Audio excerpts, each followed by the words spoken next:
Good morning विद्यार्थी मित्रों। Chapter number 10 वर्तुळ।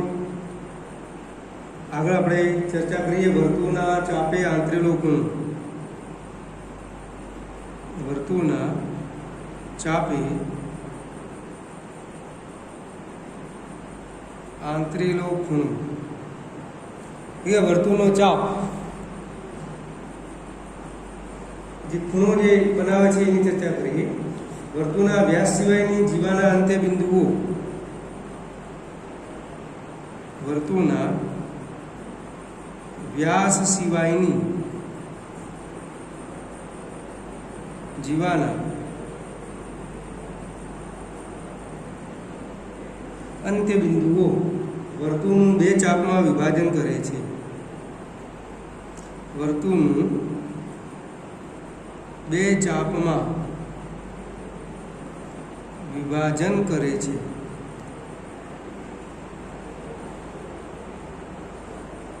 વર્તુળના વ્યાસ સિવાયની જીવાના અંત્યબિંદુઓ વર્તુળનું બે ચાપમાં વિભાજન કરે છે। એની આપણે આકૃતિ દોરીએ। આ વર્તુળનું કેન્દ્ર છે O, આ જીવા AB, આ P બિંદુ લઈ લો, આ Q બિંદુ લો। तो एक तो लघुचाप कयो थाय APB અને ગુરુચાપ कयो थाय AQB।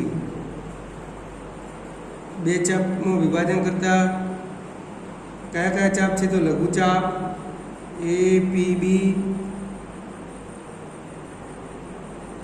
ગુરુચાપ AQB। વર્તુળના વ્યાસ સિવાયની જીવાના અંત્ય બિંદુઓ વર્તુળનું બે ચાપમાં વિભાજન કરે છે। પહેલો ટોપિક છે, એના પછી બીજો। વર્તુળના વ્યાસ સિવાયની બે જીવાઓ વર્તુળના વ્યાસ સિવાયની બે જીવાઓ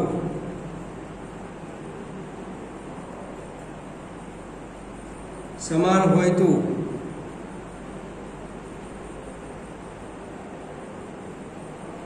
તેમના ચાપની લંબાઈ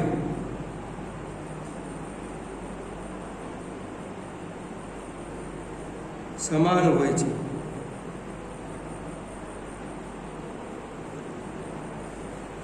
અહીંયા આપણે આકૃતિ દોરીએ એની શું કહે છે? વર્તુળના વ્યાસ સિવાયની બે જીવાઓ સમાન હોય તો આ વર્તુળનું કેન્દ્ર છે।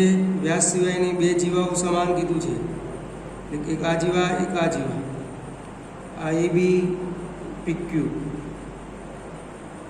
તો અહીંયા AB બરાબર PQ થશે, અહીંયા AB બરાબર PQ થાય, કારણ કે જીવા સમાન છે।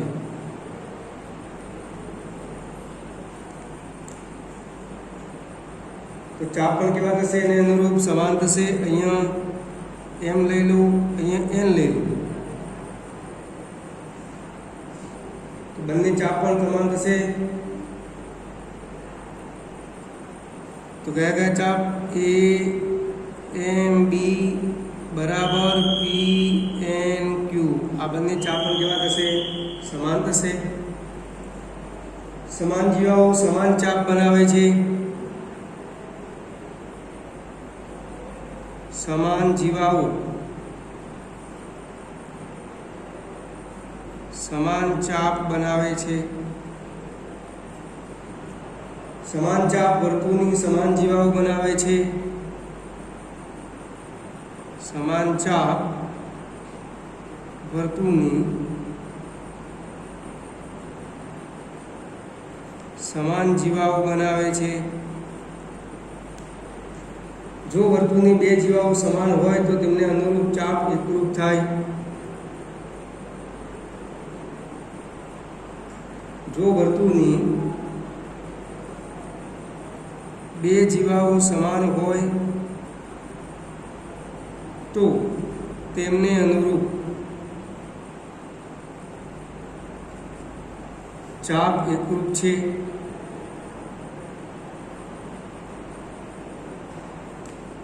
જો વર્તુળના બે ચાપ એકરૂપ હોય તો તેમને અનુરૂપ જીવાઓ સમાન છે। જો વર્તુળના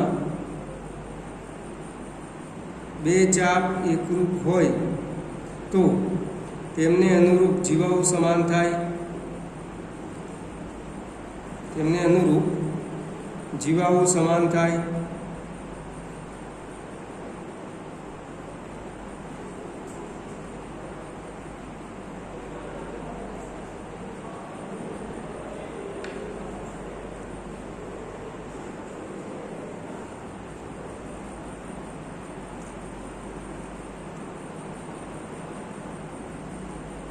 અહીં એક હું વર્તુળ દોરું છું. આ વર્તુળનું કેન્દ્ર છે O.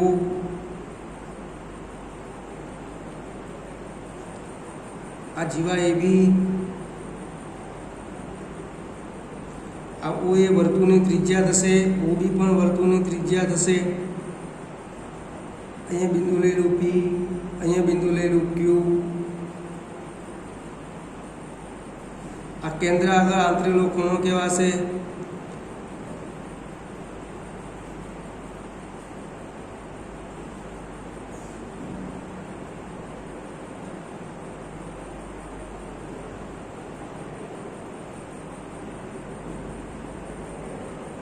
આ લઘુચાપ થશે, આ ગુરુચાપ થશે. ગુરુચાપ કયો થશે? AQB. આ લઘુચાપ થશે APB. અને આ જે છે આ વિપરીત કોણ અંતર છે.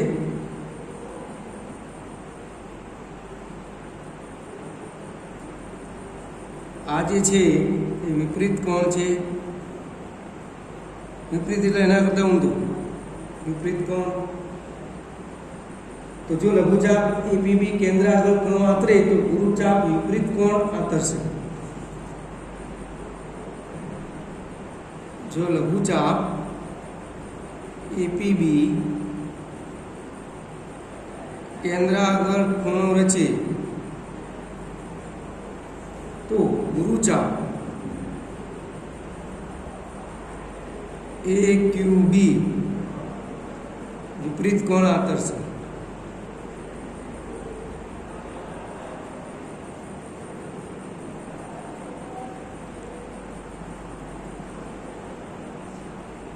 વર્તુળના એકલું ચાપ કેન્દ્ર આગળ સમાન ખૂણા આંતરે છે, તમે જાણો છો. તો વિદ્યાર્થી મિત્રો, આ એક આકૃતિ દોરી છે આપણે.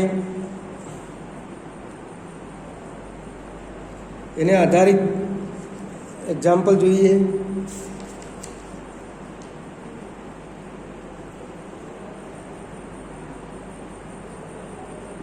તો ચક્રીય ચતુષ્કોણ વિશે પણ ચર્ચા કરી લઈએ. ચક્રીય ચતુષ્કોણ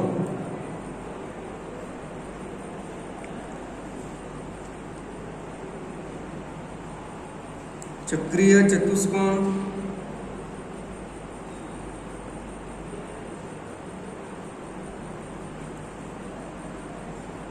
તો એ હું આકૃતિ દોરું છું. પેલા વર્તુળ દોરીશ. એના અંદર એક ચતુષ્કોણ દોરીશ.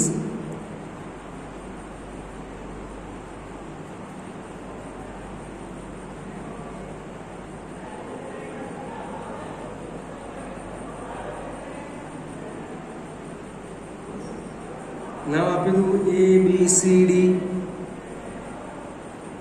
આ વર્તુળના અંદર એક ચક્રીય ચતુષ્કોણ છે. જો કોઈ ચતુષ્કોણના બધા જ શિરોબિંદુઓ એક જ વર્તુળ પર આવેલા હોય તો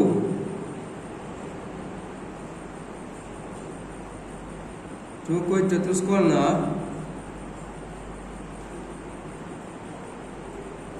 બધા જ બિંદુઓ એક જ વર્તુળ પર આવેલા હોય તો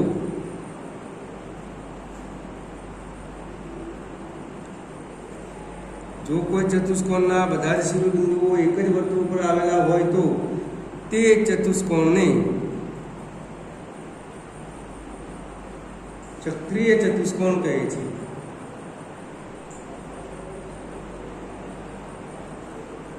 તે ચતુષ્કોણને ચક્રીય ચતુષ્કોણ કહે છે.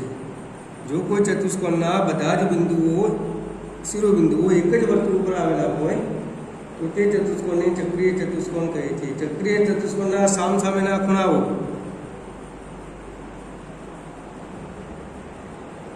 ચક્રીય ચતુષ્કોણના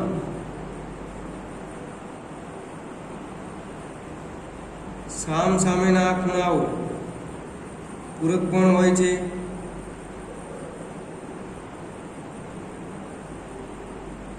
સામસામેના ખૂણાઓ એટલે ખૂણા એ નો સામેનો ખૂણો સી કહેવાય.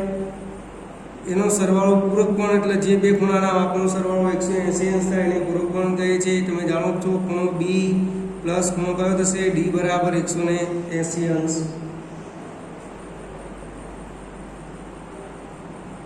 એટલે કે ચક્રીય ચતુષ્કોણમાં સામસામેના ખૂણાઓની પ્રત્યેક જોડનો સરવાળો 180 અંશ થાય.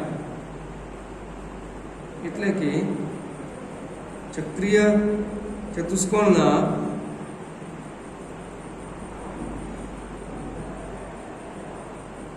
સામસામેના ખૂણાઓની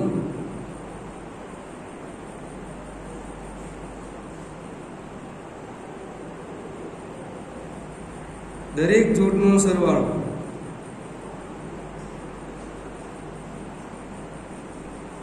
180 અંશ થાય છે. તો ચક્રીય ચતુષ્કોણમાં સામસામેના ખૂણાઓના જોડોનો સરવાળો કેટલો થશે 180 અંશ થશે.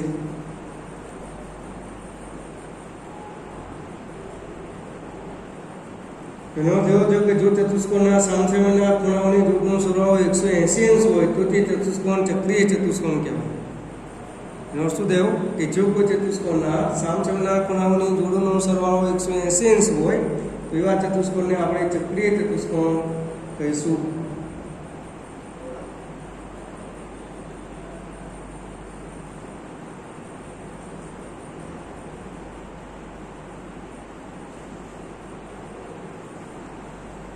એને આધારિત એક્ઝામ્પલ આપણે ગણીએ. એક વર્તુળની જીવા અને તેની ત્રિજ્યા સમાન છે. આપણે જે વર્તુળના ચાપે અંતરેલો જે ખૂણો છે એના વિશેનું એક્ઝામ્પલ જોઈએ. એક વર્તુળની જીવા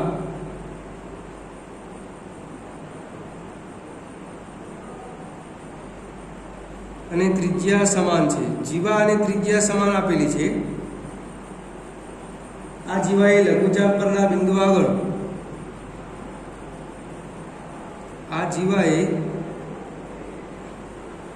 લઘુચાપ પરના બિંદુ આગળ અને ગુરુચાપ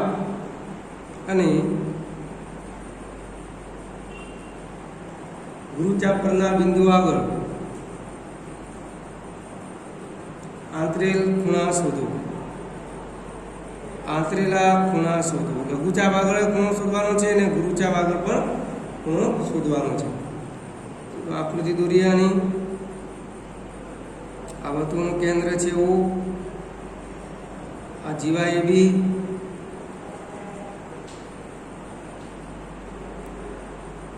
આ ડી બિંદુ લઈ લો, આ સી બિંદુ લઈ લઈએ અને જોડીએ AD DB. આ જે વર્તુળનું કેન્દ્ર છે એને પણ જોડી દઈએ OA અને OB. આ જે કેન્દ્ર આગળ આંતરેલો ખૂણો કહેવાય.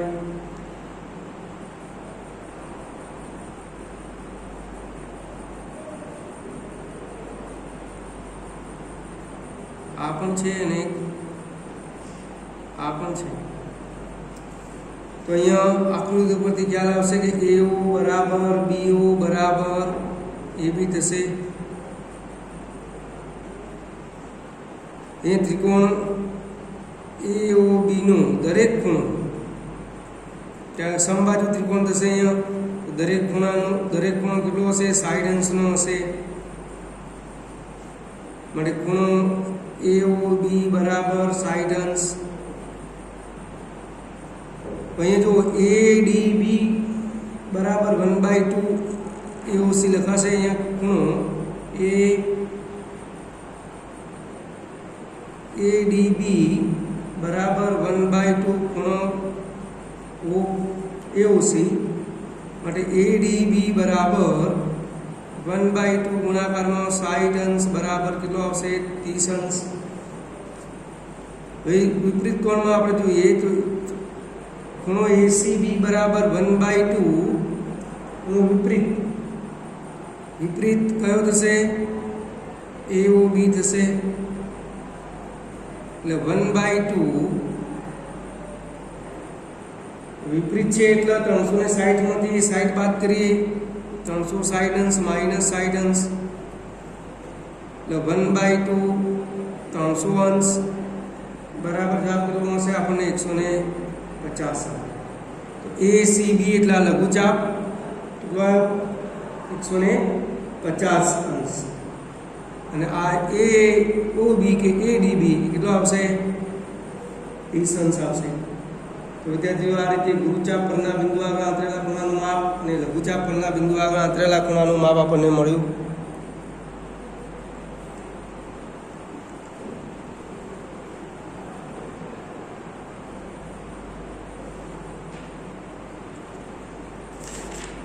તો વિદ્યાર્થીઓ હોમવર્કમાં તમે જાતે દાખલા ગણી શકશો સ્વાધ્યાય આધારિત.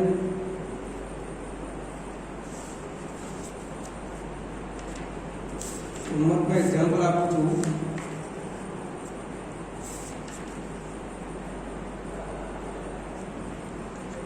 સામાન્ય જીવાની લંબાઈ શોધવાનું એક્ઝામ્પલ આપણે ગણ્યું હતું. હોમવર્ક 20 સેમી અને 15 સેમી ત્રિજ્યાવાળા નંબર 1 20 સેમી અને 15 સેમી ત્રિજ્યાવાળા બે વર્તુળો બે બિંદુઓમાં છેદે છે. આ રીતનું એક્ઝામ્પલ આપણે સ્વાધ્યાયમાં ગણેલો છે, તમે ચેક કરજો. અને તેમના કેન્દ્રો વચ્ચેનું અંતર અને તેમના કેન્દ્રો વચ્ચેનું અંતર 25 સેમી છે. તો સામાન્ય જીવાની લંબાઈ શોધો. સામાન્ય જીવાની લંબાઈ શોધો. 20 સેમી અને 15 સેમી ત્રિજ્યાવાળા બે વર્તુળો બે બિંદુઓમાં છેદે છે. તેમના કેન્દ્રો વચ્ચેનું અંતર 25 સેન્ટીમીટર છે. તો સામાન્ય જીવાની લંબાઈ શોધો.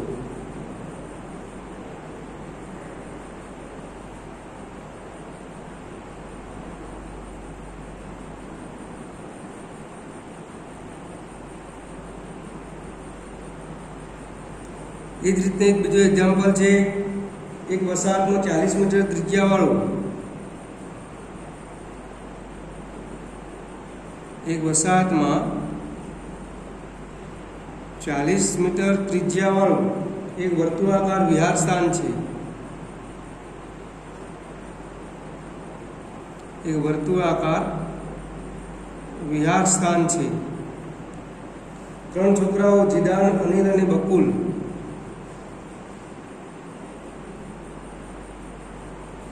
ત્રણ છોકરાઓ જીદાન, અનિલ અને બકુલ દરેકે પોતાના હાથમાં રમકડાના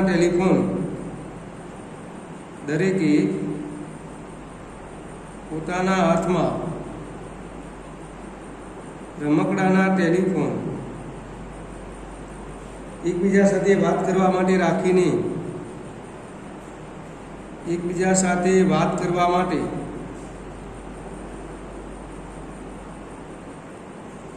રાખીને વર્તુળની સીમા પર સરખા અંતરે બેઠા છે.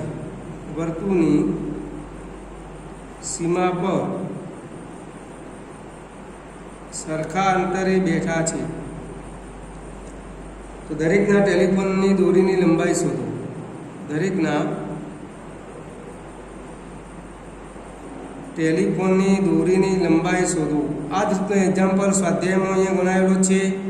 એની એ જ રીત છે, ખાલી અહીંયા ત્રિજ્યા 40 મીટર છે. આપણે 4 મીટર આપેલી હતી, એની જગ્યાએ અહીંયા 40 મીટર આપેલી છે. તો આ બંને દાખલાઓ તમે જાતે ગણી શકશો વિદ્યાર્થી મિત્રો. પહેલો દાખલો છે સામાન્ય જીવાની લંબાઈ શોધવાનો છે અને બીજો છે દોરીની લંબાઈ શોધવાનો છે.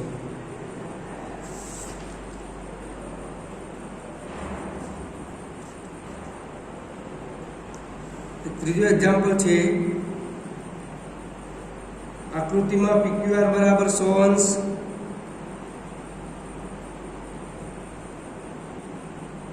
ખૂણો PQR બરાબર 100 અંશ જ્યાં PQ ને RA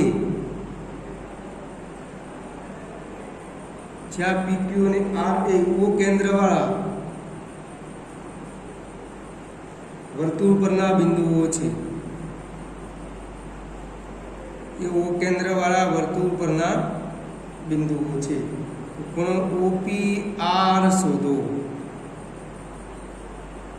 તમને આકૃતિ આપેલી છે રકમમાં. આ વર્તુળનું કેન્દ્ર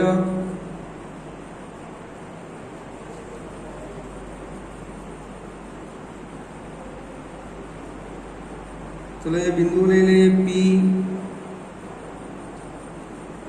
આ Q અને R આ ત્રણેયને જોડી દઈએ. આ ખૂણાનું માપ તમને 100 અંશ આપેલું છે. Q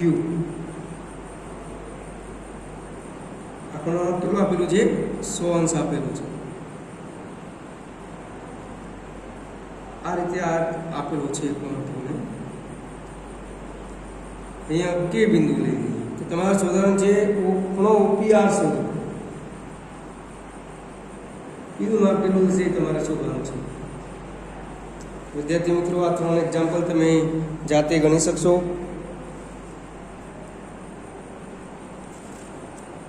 એના પછીના નેક્સ્ટ વિડીયોમાં આપણે સ્વાધ્યાય 10.4, 5, 6 એના દાખલાઓ જોઈશું. એક બીજો પણ છે, સાબિત કરો કે ચક્રીય સમાંતરબાહુ ચતુષ્કોણ એ લંબચોરસ છે. લંબચોરસમાં તો દરેક બાર ખૂણા કેટલા હશે? દરેકના 90 અંશના થાય. તો ચોથો, સાબિત કરો કે ચક્રીય સમાંતર બાજુ ચતુષ્કોણ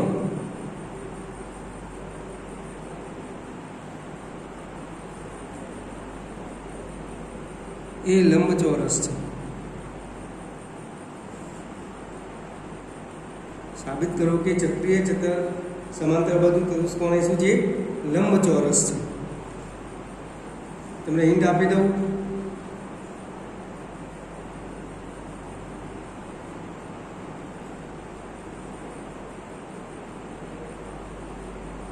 તો ચક્રીય ચતુષ્કોણમાં સામસામેના ખૂણાઓની જોડોનો સરવાળો કેટલો થાય છે? 180 અંશ થશે.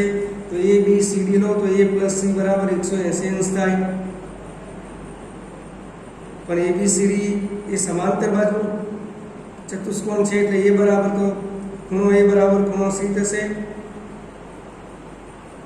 માટે 2A બરાબર 180 થાય અથવા 2C બરાબર 180 થાય એટલે A બરાબર કેટલું મળશે? 90 મળશે. એ જ રીતે B અને D નું માપ પણ કેટલું મળશે? 90 મળશે. તો આમ ચારેય ખૂણાઓનું માપ તમને 90 અંશ મળશે. તો 19 લંબ છે તો એને શું કહેવાશે? એ લંબચોરસ કહેવાશે. વિદ્યાર્થી મિત્રો, આજે જે દાખલાઓ ચાલ્યા છે એ દાખલાઓ તમે તૈયાર કરજો. એમાં ખાસ સામાન્ય જીવાની લંબાઈ શોધવાનું અને દોરીની લંબાઈ શોધવાનો દાખલો છે. એ 2 દાખલાઓ ઘણી વખત પરીક્ષામાં પૂછાય છે. ઓકે.